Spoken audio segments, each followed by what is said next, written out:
Now that's people in. Yes, so we're recording now. We're live. So welcome everybody, whoever is going to come. Here we go. Welcome. Good morning. I'm going to share all this. Here we go. Welcome everyone. Feel free to put in the chat where you're coming from this morning, and just maybe one feeling of how you're feeling this morning. We are going to talk about overwhelm, so hopefully this is not how you feel this morning, but maybe it's already in the evening for you, so maybe this is something you already grapple with, but we will tackle that today. Yeah, and in the chat, you can also put what you're working on or studying. It would be nice to know. I can tailor examples and things like that to your specific roles and contexts. Yeah. So yeah, where you're coming from, how you're feeling, and what you're working on these days. We'll give everyone a couple more minutes here to come on in. Chat is disabled. Thanks, Sherry. That is not good. Why is the chat disabled? It's great. Yeah, it doesn't look like I can post in chat either. You should be able, well, we can chat in the Q&A.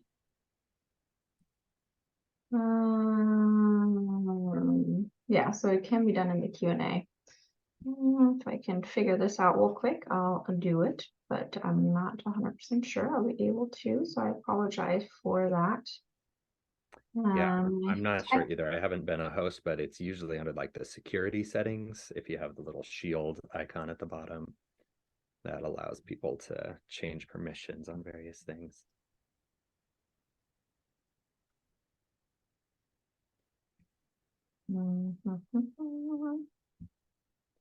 Usually Amy's here to help, but she's not today, so we'll just figure that out here as we go.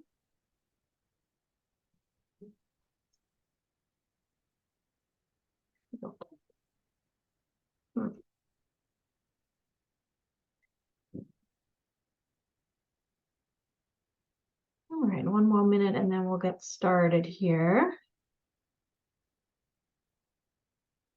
Yeah, I'm sorry.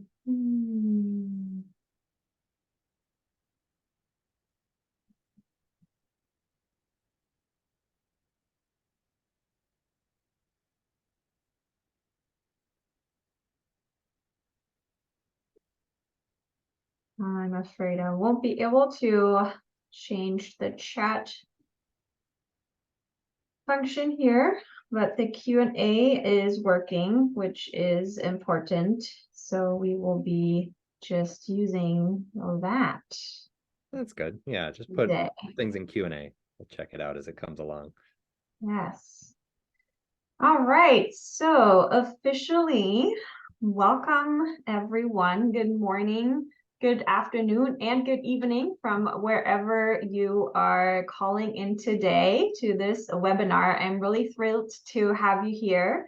My name is Sophie Bowles. I'm a positive media psychologist and also working as the director of research here at the Digital Wellness Institute, and I'm also an associate professor at Chapman University in Orange, California. And I will be your host today for this exciting fireside chat. We are welcoming Stephen Michael Crane here today for our free monthly educational event series, talking about his work on how to best find flow at work and the secrets to improving concentration in the highly distracted world we are all living in. Stephen Michael Crane is a research scholar with Boundaries of Humanity Project and the Behavioral Design Lab at Stanford University, and he received his BA in Human Biology from Stanford in 2012 and an MS in Community Health and Prevention Research, also from Stanford Medicine in 2019. As a speaker, teacher, and writer, he covers topics ranging from biology and psychology to behavior design, human nature, and the future of biotechnology. As a consultant and interdisciplinary research scholar, He studies human behavior, specifically screen time, biotechnological ethics, social connectedness, public health, and human flourishing. And today, Michael is talking about really our 21st century problem of the constant distractions and information overload, and how we can overcome that. He's going to share with us a little bit about the meaning and achievement of psychological flow, and then give us practical tips for how to block distractions, prioritize our mission critical work, and improve our productivity and peace of mind in this digital era. So this will be really practical, so I hope you have your notepad ready. We will give Stephen the floor to provide us with an introduction into his work and then chat about his research and experience for about 30-40 minutes, and then leave the last part of the webinar with questions that are open for you. You're welcome to put in questions throughout the presentations, and we can also get through them in between if it fits. But yeah, don't, you can just put the questions in the Q&A whenever you have anything come up. So without further ado, I'm going to stop sharing my screen here and give the floor to Stephen. Hello, everybody. Thank you, Sophie. I appreciate it. And thank you all for joining us today. I'm very excited to share some important material with you that I think we can all benefit from. I'm going to make sure everything is set up just right. I'm going to get Q&A open in case something comes in. And I think we are good here. So you can see the slides, no distraction, yep. All good, very good. So, so I'm a researcher at Stanford, and I also own a consulting business where I help organizations build products that promote human flourishing through behavior change. And I also have a background in building tools to help people with their digital distractions, screen time, and I've studied the topic of psychological flow states specifically a fair bit in the context of some of my past work. So I'm excited to unpack that a bit with all of you. And the slides are here. They'll be in the recording as well, but they're really brief pointers. They don't have everything. So be sure to listen for what's not on the slides. I know sometimes if a slide doesn't animate or advance or show content, you'd think it's not so important, but really I think it's a good habit to practice listening to not just what's visually presented, but what else is there. So here's what we're going to get into today. I'll first introduce the concept of the attentional immune system and how you can strengthen it. We'll talk about the experience of flow, what it is and how to recognize it.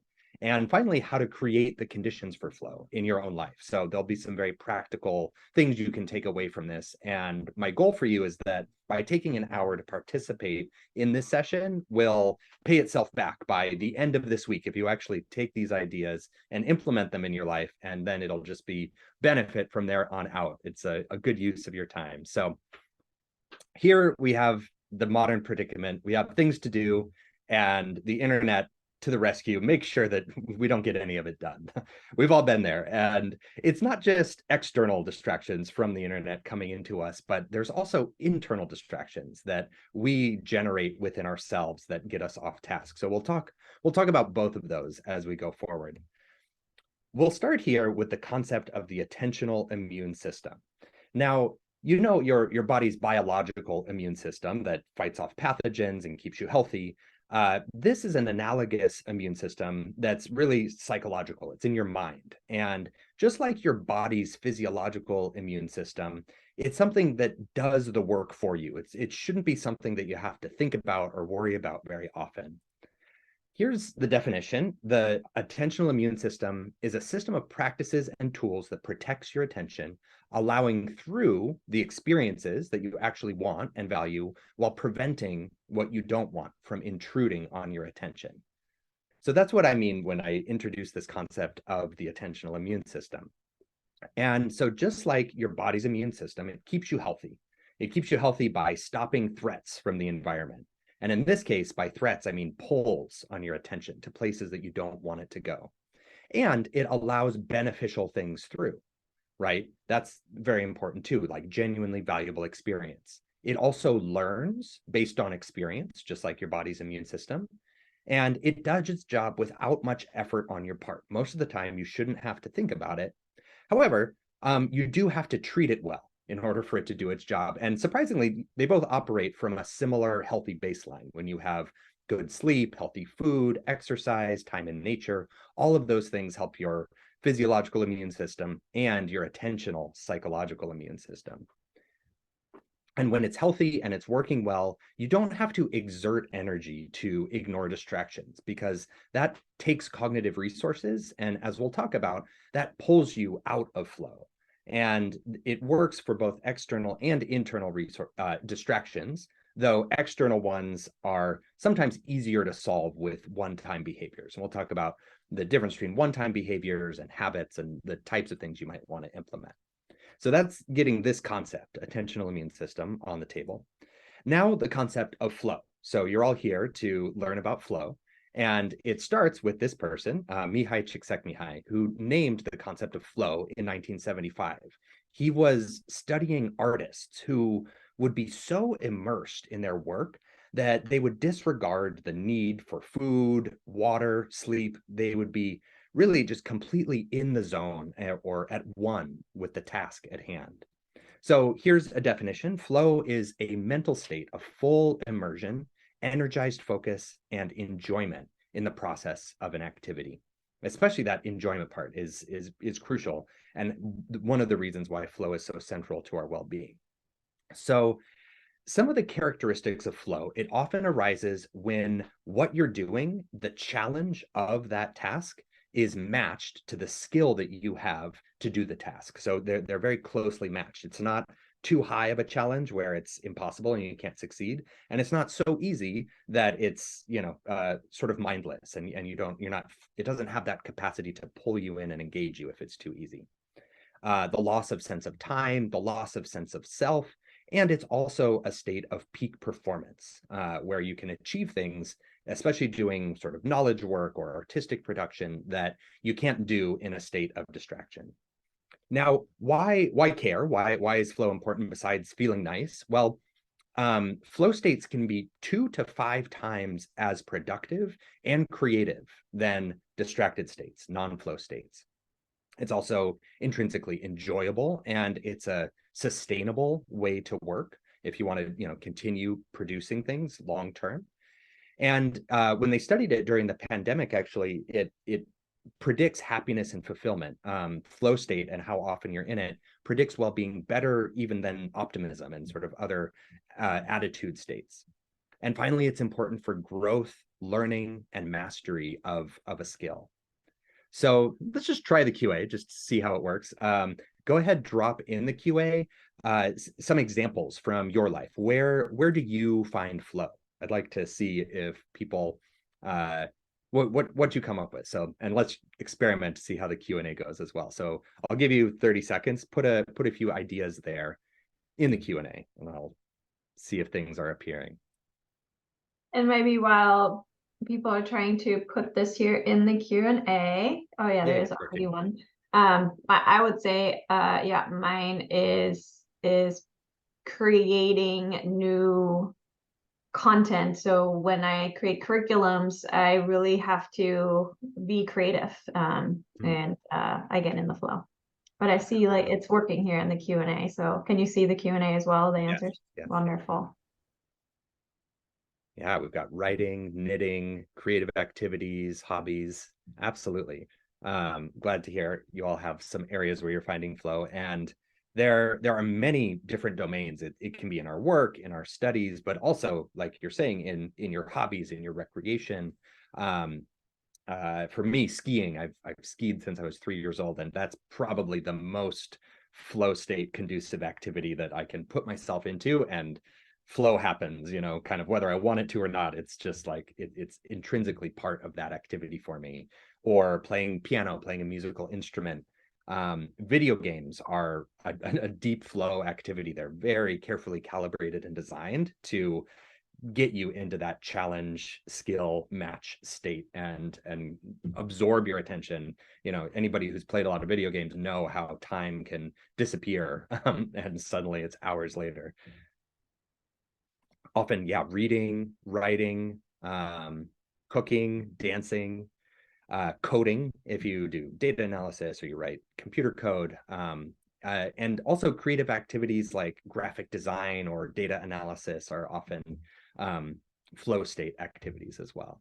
So that's what we mean by flow. Those are some examples. And a brief note to the neuroscience of it that I find really interesting when I learned about this was that actually the frontal lobes of your brain are what are responsible for a lot of decision making and evaluation. And they're this part of the brain that is very highly developed in humans, and it's uniquely powerful, and we use it all the time. And so I used to have such a high opinion of the frontal lobes that like only, that more frontal activity could only be good. But in the case of flow, you actually need the frontal lobes to reduce inactivity so that the rest of your brain can work and produce without a lot of that mental commentary and chatter and evaluation that's happening in real time that your frontal lobes are responsible for. So you actually need your frontal lobes to decrease in activity. Executive functioning needs to take a backseat in order to actually trigger a flow state. I learned that from this person, Stephen Kotler, from the Flow Research Collective, and he has a lot of fantastic books, and I recommend checking out their stuff. They have a lot of really good free resources to learn more about flow and how to trigger it. I'll have more resources at the end of things that I've written as well. And so now we're going to get into here's the theory of how you can achieve flow in your life. Here's the 4 categories, and then we'll go into detail for each of these. So first step is planning the right sort of task. It's going to be very hard to get into flow state with tasks that are not very conducive to it. And we'll talk about what that means. Step 2 is preparing your body and your mind and your environment. I think all 3 are quite important, and the better prepared you are, the more likely you are to achieve flow. Step 3, committing to the task at hand, really that sense of commitment, that intentionality that I'm going to focus and achieve flow. And finally, after the task is over, or when you hit your break, recovery is very important and setting up for success next time. Now we're going to go through, I don't know, maybe about 25, 30 different behaviors that you can do. And you're not going to be able to do all of them all the time. But what I want you to listen for as you go through is that like 2 to 3 that you want to implement in your life in the next week, even today or tomorrow, etc. And the behavior design method that we're using here basically is matching. So I'm going to show you lists of behaviors, and I want you to pick the ones that you can actually get yourself to do. Pick a few of them and experiment with them this week. Try to put them into practice. So starting with the category 1, planning the right task. So planning, of course, is important not just for flow, but also to overcome procrastination. And here are the things you want to do when planning the task. You want to pick a task where the challenge of the task meets or exceeds your skill level, as I've talked about. So if you have a task that's maybe a little too easy, you can ramp it up a little bit intentionally. You can play a little game with yourself and see, maybe you can give yourself a timer and see if you can, complete more pages in the same amount of time, for example, something like that to increase the risk a little bit. It activates more of your epinephrine, and that will help your flow state. Number 2, clear goals. So I recommend in this planning phase, so this is not really where you're supposed to be in flow. This is the phase of preparing where you're getting ready to achieve flow. And here's the part where you want to do all that evaluation and thinking like, what am I really trying to get out of this? And who am I going to share it with? And what are they going to think? All of that. So, and drill down and think specifically, okay, I'm going to be doing this task for this amount of time. Maybe you set a timer, and exactly what am I going to do to start that task? So get all that lined up. You don't want to be wondering what to do out of many options. And actually, before we go to feedback, the goals, you want to be very clear so that you can be focused on how to do something and not what to be doing. You don't want confusion and ambiguity kind of coming up in the middle of the task. And so do this work ahead of time. It'll make it obvious for what you need to do. Ideally, something that helps flow is immediate, unambiguous feedback as you're going along.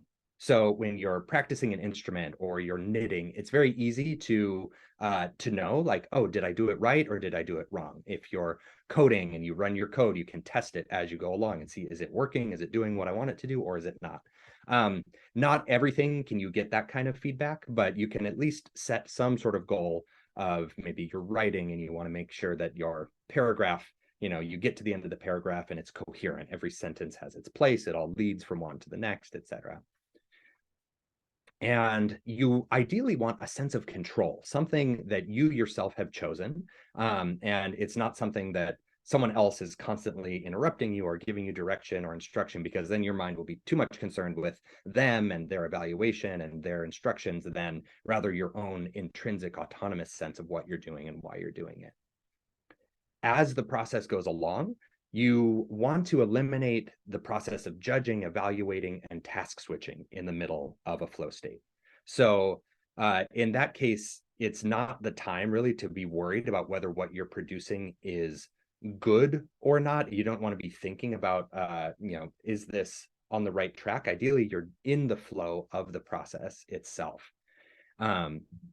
So being in that process sort of will, and eliminating the judgment will help you stay in the flow state. Oh yeah, and that's what I wanted to say. I was forgetting something, and that is separating out basically, if you're doing a research writing task, I recommend thinking of it in 3 phases and doing those phases at different times rather than trying to do them all at once. So those 3 phases are research first, collect your ideas, get your notes, your highlights. Step 2, actually doing the writing, just writing it out. And then step 3, separately reviewing and editing it. So if you separate those 3 out, instead of trying to do them all at once, which is a lot of switching and activating different parts of your brain in that process, you'll have more flow. And finally, try to find something that you like, that you're curious about, that you enjoy. The sort of positive neurochemistry of enjoyment will also help flow state. All right, everything good so far? We're going to go on to step 2. Okay. Preparing your body, mind, and environment. So there's a lot of things you can do. Here are a few ideas. So obviously, like, you might have your little checklist, like, how am I feeling? Is my food level good? My hydration? Have I had the caffeine that I'm accustomed to, or whatever it might be? I know for me, like, if it's 12 o'clock and I have like a giant carb loaded lunch, like, my energy is going to tank afterwards, and it's not a good time to try to do deep work. That's when I try to schedule my meetings and stuff, because I find the meeting social engagement easier, but not a good time for flow work. Consider your acoustic environment, sound. If there's music you like, there's been some research on this. In particular, the binaural beats have been studied, which is you play one frequency in another ear, that in one ear, and another frequency in the other ear that differs by a certain amount. In this case, 40 hertz is the difference between the beats that has been studied in some areas to increase attentional focusing and some learning processes. There's some YouTube videos if you just kind of look for 40 hertz binaural beats. You can try those out and play them. You can play them as you're getting into flow state, maybe during your preparation, and you don't have to keep them going the whole time while you're trying to do the task itself. Obviously, close distractions. Anticipate and eliminate distractions like email, messengers, various tabs. Put your phone away, put it outside your room if you can. Go on do not disturb mode, etc. And think about other distractions too, like from your environment, if there's things you're going to be seeing that are going to be pulling on your attention. If there are people who are going to be coming in and interrupting you, try to anticipate that and block those distractions off. And finally, some breathing. If having a clear mind, an energized body, an energized mind can be very helpful. And so some deep inhales can help bring up your energy level, and focusing on that inhale part and less on the exhale increases your energy. All right, step 3 of 4, committing to the task itself. So here is the part where you make an intention to concentrate and single task on what's happening in front of you.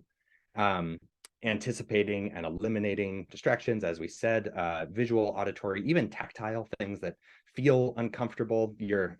At least for me, my mind will find any excuse to try to run away from a challenging task that is deep work, that is really operating at the real challenge level. And so if you can take care of all those things ahead of time, not like spending, not procrastinating by taking care of everything and creating the perfect world, but at least a couple minutes of preparation, I think will greatly enhance the depth of your flow. Set a timer so that way you don't have to, if the timer goes off and you're really in flow and you want to keep going, always fine to keep going. But it's nice to offload even that decision of like, oh, at some point I need to take a break, should it be now? Should it be now? And you don't have to be thinking about that all the time if you have a timer that is doing that job for you. And, depending on the task, a timer could be anywhere from 25, sort of Pomodoro style timer to even up to like 90 minutes. And then I probably take at least some sort of break by the 90-minute mark, even if it's just to stand up, stretch, get a little sunshine, look into the distance, use the restroom, get a snack, whatever it might be. I also like to keep just a physical paper next to me, just starts blank, a Post-it or something like that, when ideas come into my head. And again, that's a sort of internal distraction, is that it's like, oh, it wouldn't be a good idea to do this, or it's really important to remember to do this. And the tendency there is like, oh, well, I can just go to my email and write that or put it in my, digital to-do list. But I know for me, when I open up those systems, that's just inviting in a lot of pulling my mind out of the task that I'm trying to be in. So I just keep a blank piece of paper and a pen. And at that break time, when the break comes around, that's when I review that list and maybe do all those little things if they're very quick. So it's during a break and not in the middle of flow. So I don't have the excuse that, oh, I'm being productive, I can take care of all this stuff. All right, so that takes you sort of through the flow state. You've set your timer, you've done, and now it's time to recover and prepare for next time. So there's two columns here. First one, active recovery and making work binary. So binary is on or off, 1 or 0. And ideally, work is not something that just kind of like drifts into your entire life, even when you're resting, even when it's weekend, even when it's the afternoon and you're with your family. Ideally, those are times when you can shut work off completely and not be thinking about it, and you're giving yourself a real break to recover. And when you're on completely, and you're not taking it easy, you're not resting, you're there to do serious work. Other things to help your body, heat and cold therapy have been shown to improve flow state. The state of gratitude and practicing gratitude is fantastic, as is exercise, which is very important for general health and well-being, especially the optimal functioning of your brain and flow, as well as social connection. It's very helpful for reducing unhealthy stress and supporting you and feeling that your life is feeling pretty good, which is also helpful for flow state. Other great ideas, which come as no surprise, getting good quality sleep. If you want, one single sleep tip that probably makes the biggest difference, I think, is a consistent wake up time every day and getting some light soon after you wake up, some natural sunlight. Meditation, time in nature and sun exposure on your skin is important and helpful for flow. Massage, healthy nutrition, especially for me, kind of being aware of how different foods affect my energy and blood glucose levels, and how much sugar impacts that versus something that's high in protein and vegetables and things like that can help sustain your energy throughout the day better than simple carbohydrates and sugar can. And you're not going to be perfect.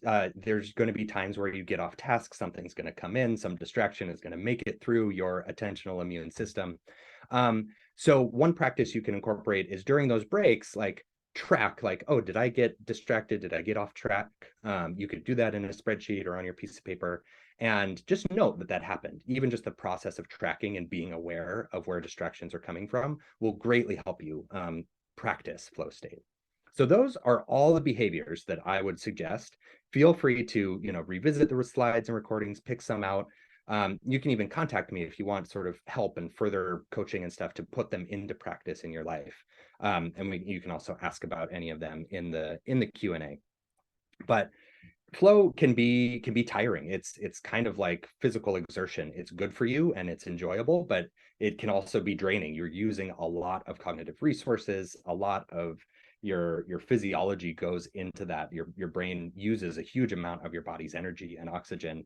So you can expect that you need real recovery after a lot of flow work. So that's why I include this step in the process. Here are a few resources and tools. So these are a few different things that I use myself. I built the Screen Time Genie tool, which is at screentime.stanford.edu. There are various apps and things that I find helpful for planning and getting into flow state. This is an article that I wrote, 615 Tiny Habits Recipes for More Flow in Your Work Life. So if you want sort of a more extended article version of this that has a bunch more examples of behaviors, check that out. And this particular episode of the Huberman Lab on optimizing your workspace, I found very useful. And so there's text-based breakdown and the whole recording for audio or on YouTube that you could check out for that. And finally, here's everything else that I work on. So, feel free to open things up in the Q&A if you're curious about any of these other things. But human flourishing is a domain that I think about a lot and help build things for, tools and products. Thinking about ROI for social connection and social connectedness, how to measure impact of things that you're making and putting into the world. General behavior design models and methods for health and well-being related behaviors. I mentioned Screen Time Genie, interventions for social connection, an organization I work for here called Sunny, and you can check them out, sign up for email list, etc. And yeah, and otherwise you can check out my email or my website and my LinkedIn. Feel free to tell me what you're about and connect with me there. And you can also sign up for email updates, which I send very infrequently on any of my future work. So I will leave that there then. Great. This is great. And I was able to actually enable the chat function. Yay. So I actually put all your links in there for people to click on. And the last slide on what you're kind of working on. Lisa actually, she's asking about the slides. So hopefully, Lisa, I put all the resources here now in the chat, so you can see them and click all on them. So that should be already there, and then we'll be posting the webinar on YouTube also, that you can find under the Digital Wellness Institute's YouTube site. So this is such valuable information here, Stephen. Thank you so much. I do have a couple of questions, and I already open it up here, of course, also for questions from the audience. So feel free to put it in the Q&A. But kind of from the back to the front, you were talking about how getting in the flow state obviously takes energy. It's something that can range between, once we kind of are in it, between 25, 90 minutes, depending on what type of time management we're employing. I'm wondering, during a workday, is there a formula for how many flow sessions are best to actually be most productive? During a day or even a week, like what's your recommendation? Yeah, it's a good question. And of course, there's no simple answer. It's very contextual, but I would say at the very least, if you're in the part of the population where you have very little flow state, like just incorporating some, even just a couple hours a week, if you can follow some of these recommendations and set up a few sessions where you're going sort of from 0 to 1 hour, 0 to 2 hours, 0 to 3 hours, will make a really big difference. And you'll start to learn what works well for you, and you'll learn what kind of tasks do that. And ideally, you set yourself up to have more and more of those tasks in your life. I'm trying to think if there's such a thing as too much, or where I'd recommend like less flow state work. It's really if you're meeting your commitments and obligations. We all have to do email sometimes, and we have to do scheduling, and we have to do admin. So I would say as much as you can until the point where you're doing too much neglect of our non-flow activities that require your attention. So at least for me, I try really hard to have no meeting days. That's something I could have included here in terms of planning and scheduling, like arranging your schedule to be flow conducive. So having days where you have no meetings, I think, is really helpful, because you don't have any sort of social cognition or thinking that like, oh, I need to stop and I need to worry about these people and what they're going to be thinking, what I'm delivering and all that. So I think if you can try to get 2-3 days a week where you don't have any meetings, that would be great, and try to fill those with as much flow as possible. And then perhaps concentrate your admin to times where your energy isn't great for flow anyway, or into those days where there's lots of meetings and lots of gaps and, sort of little chunks of time. Yeah, that's great. Well, because one of the things, I mean, this sounds really, really wonderful. And I think for a lot of us that have more independent work, that is certainly something we can manage. I'm thinking of now being in an environment where we are very much part of teams and part of communication, in a network of communication where one relies on the other. And so in an environment like that, or even as a manager where I want my teammates to be relatively responsive, because that's how just the organization and that work gets done, how can we manage to still have these pockets of flow scheduled in to that type of work day?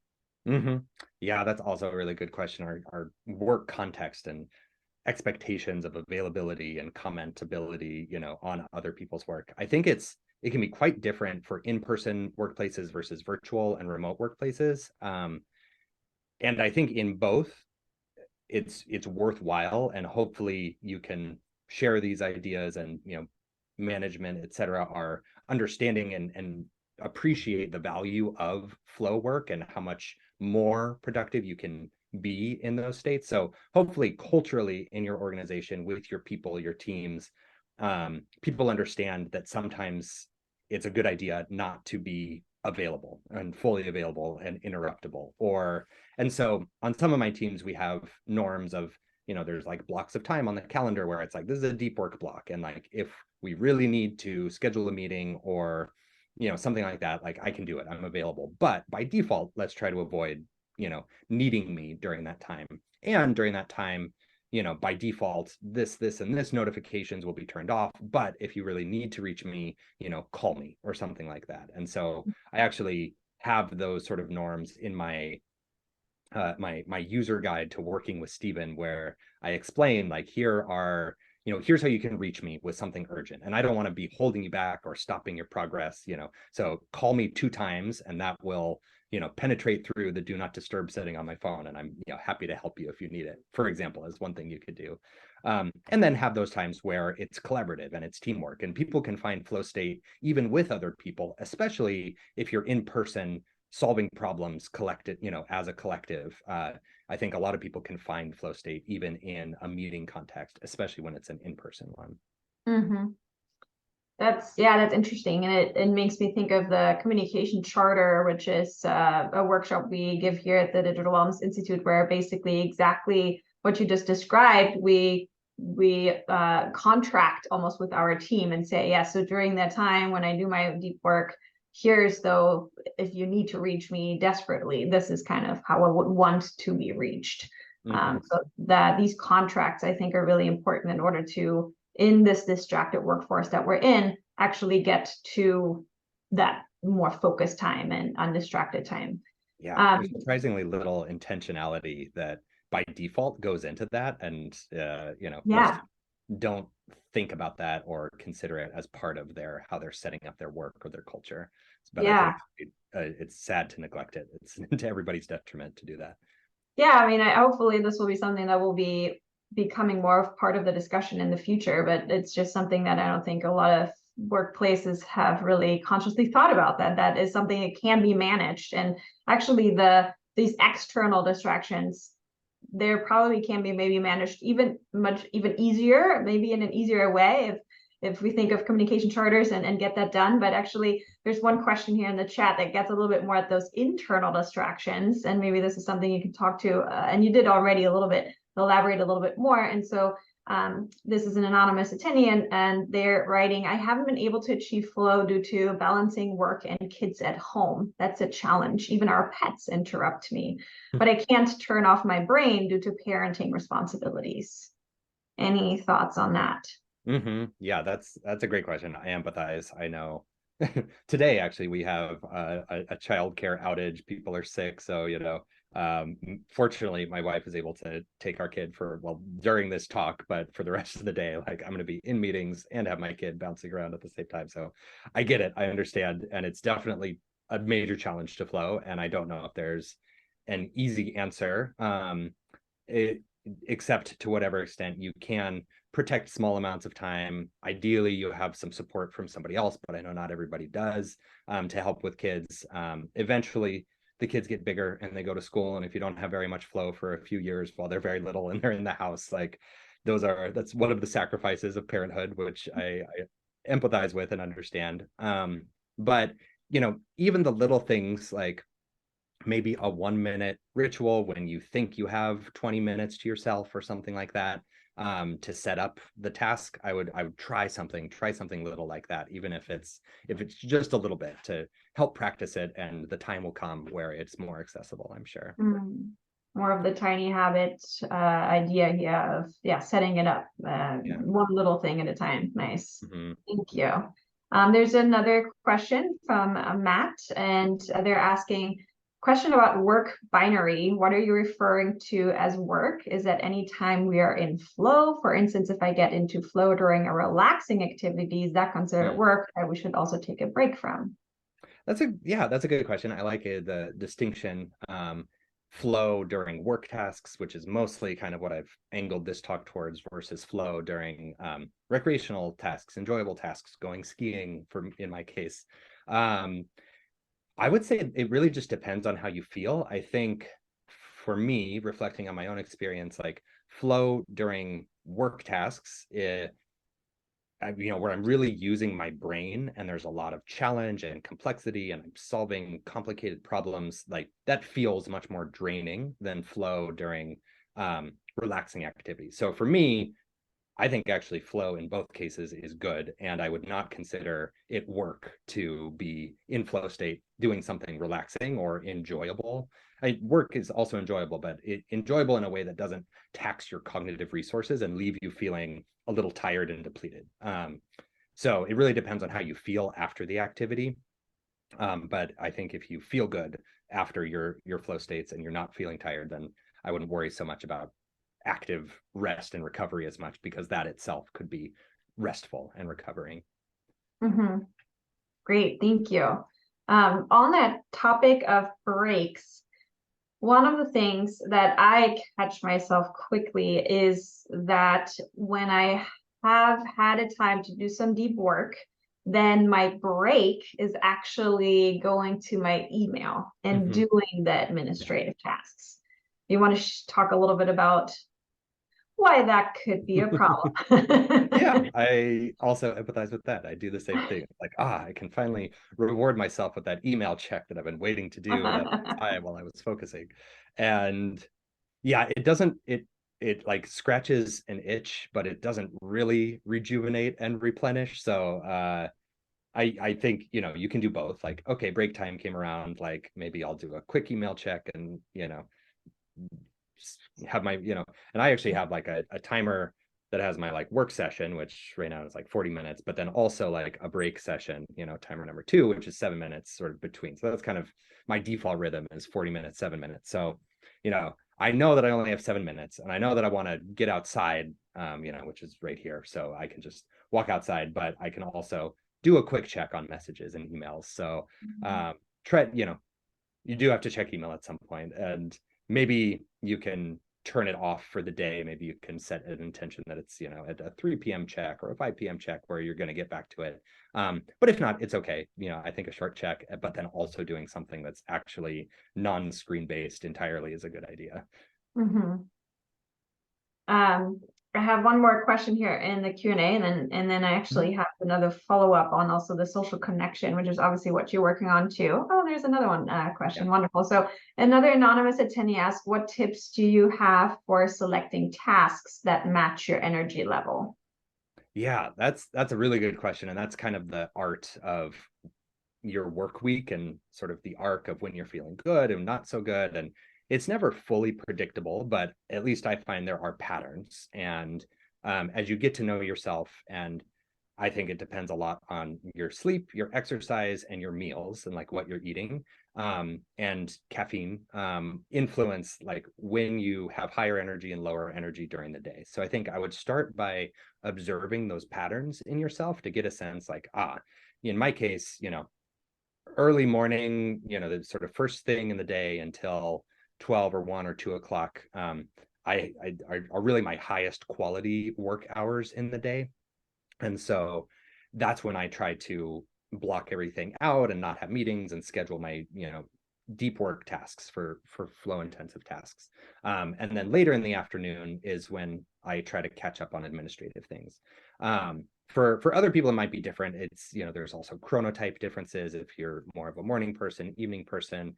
For some people, that evening stretch when everything else is quieted down and it's 8 o'clock to 11 o'clock p.m., maybe that's when you have your like deepest concentration and flow work. Or for some people, it's very early morning. My dad was a teacher for, his whole career, and he was up like 4 a.m. every day. And that's when everything was quiet and nobody was bothering him. And he did all his planning and grading and everything that he needed to do to get ready for the actual work of teaching. So I think it depends a lot on your patterns. So observe your patterns and then figure out those tasks. You ask like, how do you select the tasks? I think that's also very particular to individuals, but is something you can also intuit a little bit. Like a lot of tasks, like the administrative tasks I've been talking about, are fairly mechanical. It's just like, it's not hard, but it's something you have to do. It's like filling out paperwork. It's just a series of steps of stuff that's not that hard. And that's what I would save for those times where I'm lower energy after I've eaten. Some days you just don't feel that good. You feel sick, you feel tired, it's like maybe if I'm going to do anything, those are days when I'll like, have my category on my list or in my email or a tag or something where it's like, okay, here's all the stuff to do when you have a break or you're in a meeting day and you have like 15 minutes between meetings and you can do a few things. Like have your list of those sort of less intensive activities. It's so fascinating to hear you speak on this topic, because really a little bit of intention on how we work and how we structure our workday can go so far. That is just really fascinating. I don't think we necessarily spend a lot of time thinking about that, because it's just, I'm just doing work now. But there's so much to optimize. There's actually a huge range in which we can optimize our energy, our productivity, our experience of finding like meaning in our work and enjoyment in our work, and reducing stress and burnout by just really bringing some intention to our attention, right, fitting with what you were talking about earlier too.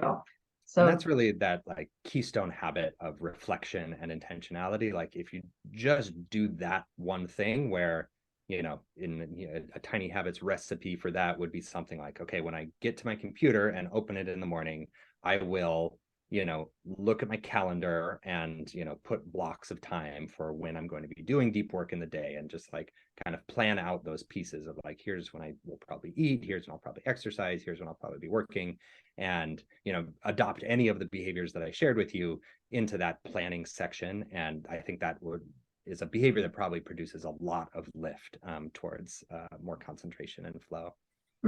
Yeah, thank you. Which I'll comment is like I share hopefully to help you not just be like a more efficient worker and get more things done, but also just to feel better and feel more in control, and to, if you're going to get more things done, not so that you can pile on more, but that you can actually have more rest time and time for people and relationships. Like that's why I think this is important from the perspective of human flourishing, is all of that, not just so that you can, be the most uber productive person in the history of the world. Yeah, no, absolutely. It is about that social connection and human flourishing. And on that topic, actually, Elif had another question here, and they're asking, I'm curious to hear more about the role of social connection and relationships in flow. If the flow does not only apply to tasks that we do individually, perhaps the question is, does flow apply to work that we do with others? Yeah, so there's sort of two pieces to that. One is, as I mentioned earlier, it's possible to get into flow in group situations, team sports, for example, or a design sprint or something where I used to be on teaching teams, and we'd be designing evaluations and questions, and thinking really deeply about how to evaluate students or something like that. And together, we're all like working hard on a project, a question, a task that is challenging and requires all of us to be in the process together. So that's one way social connection can be you can achieve flow in social contexts.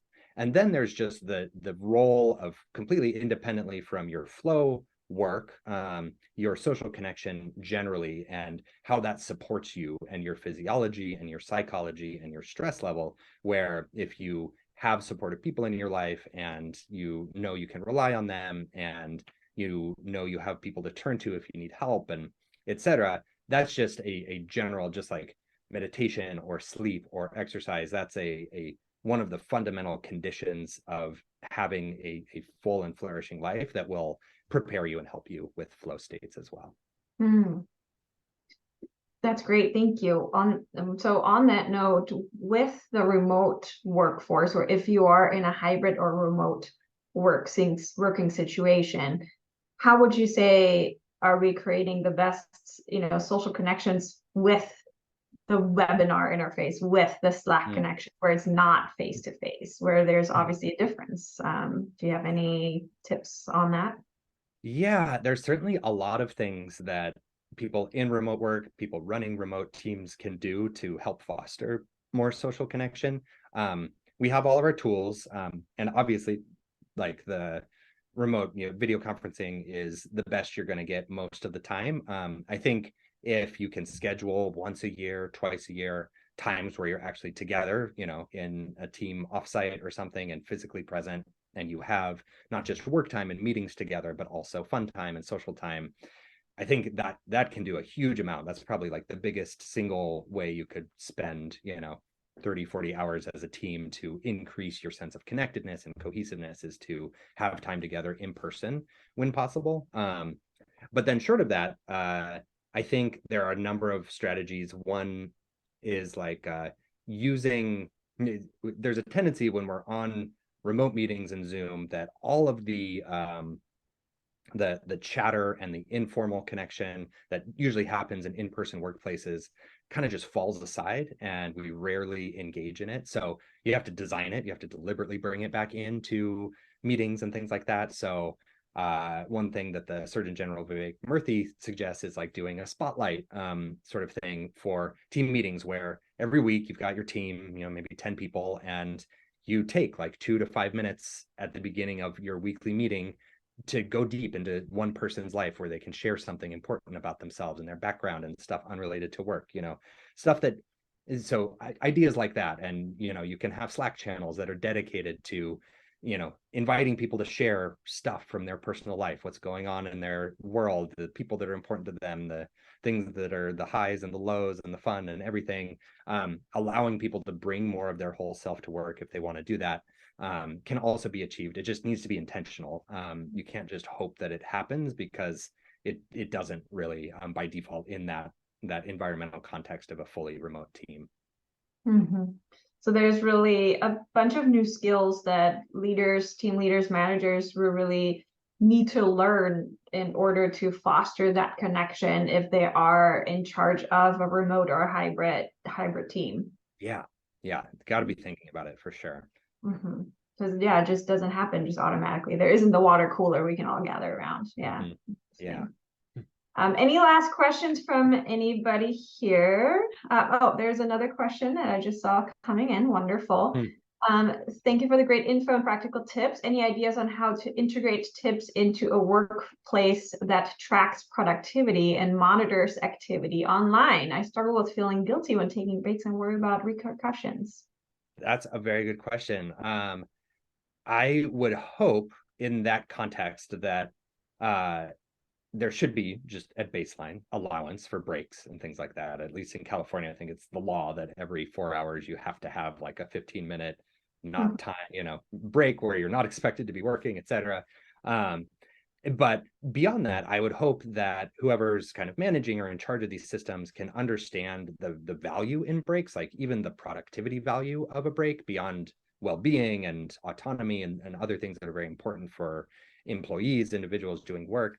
And I would say, hopefully the evaluation and the monitoring and the productivity can account for the fact that it's not just the like how many hours you're sitting there engaging with the task, but what you're able to do with those hours. And so if there's perhaps like project-based evaluation where you can do the work more efficiently if you take a break, then I think that's a clear case of why you could have breaks and why they're important, and you can use them to genuinely rejuvenate yourself and do better work.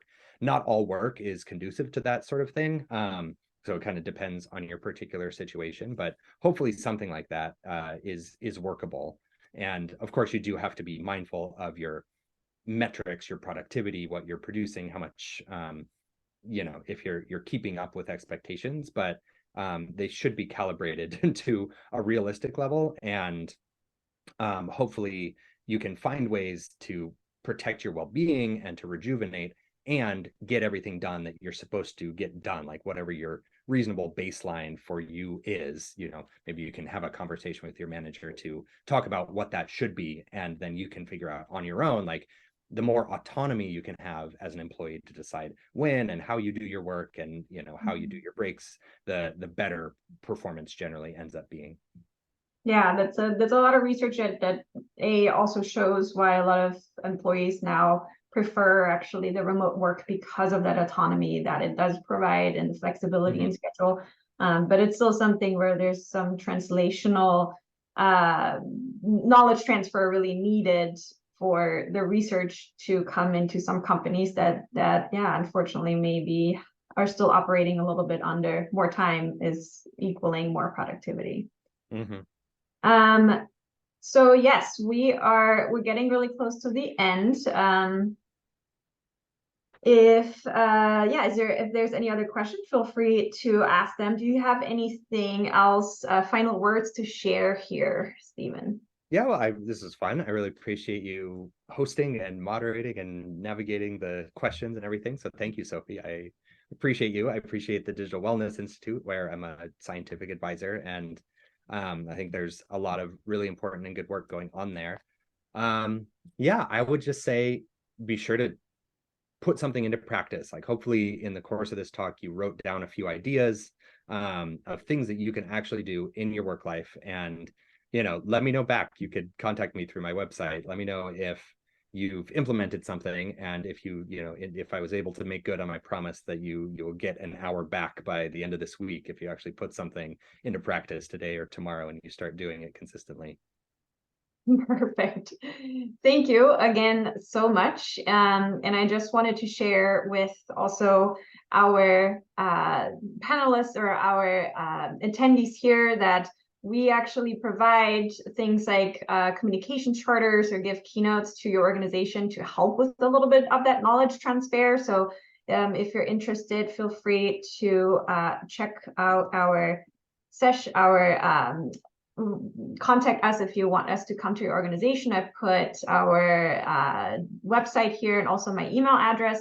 And then I also wanted to share with you, actually really hot off the press, a really new product that we're designing, which is actually helping with a lot of the things that Stephen was just talking about, which is about helping you and your team fight distraction, fight burnout, and increase productivity with fun team-based challenges to really increase a state of digital flourishing. And so if you're interested to join our wait list, or this is something that maybe you want to share with your boss or share with a colleague or a friend that works at another organization where you think that's kind of would be a helpful tool, feel free to share this last website that I put here in the chat, and you can check out more information on that. And so with that, I will stop this webinar now here. I appreciate you so much, Stephen, for coming and sharing your very precious time with us.